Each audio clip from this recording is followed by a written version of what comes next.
أنني في اشتهاء الحياة. معزز سامعات السلام علیکم. آج میرا موضوع ہے بیٹیوں کے حوالے سے.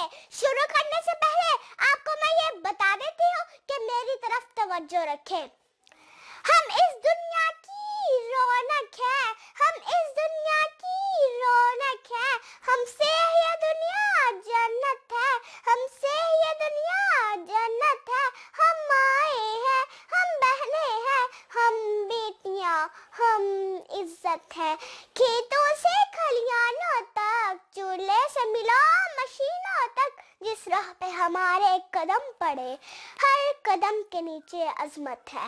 ایک مرتبہ حضرت موسیٰ علیہ السلام نے اللہ تعالیٰ سے سوال کیا کہ اے میرے پروردگار, اگر آپ اپنے بندے سے خوش ہوتے ہیں تو آپ اس کا انعام میں کیا عطا کرتے ہیں؟ میرے رب نے جواب دیا, میں اس کو ایک بیٹی عطا کرتا ہوں. موسیٰ پھر سوال کرتے ہیں, اگر آپ اور بھی زیادہ خوش ہو تو آپ اس کے انعام میں کیا عطا کریں گے؟ میرے رب نے جواب دیا, میں اس کو ایک اور بیٹی عطا کرتا ہوں اور اس کی بہترین پرورش کرنے پر اس شخص کو جنت کی بشارت دی گئی. سبحان اللہ.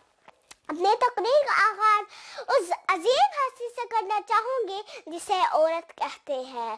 ان سے عالم انسانیت کی علم بردار عورت, وہ اسے وجود انسان کی بنیاد عورت, ریسے رنائے کائنات کی نشان عورت, اور تیسے تمہارے معجزے کی پہچان عورت.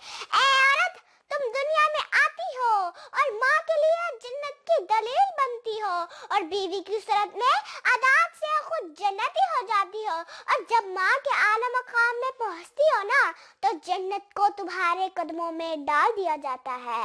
اے عورت تجھے سلام ہے, اے عورت تجھے سلام ہے, بلا شبہ تو ہی معاشرے کی پہچان ہے. السلام علیکم.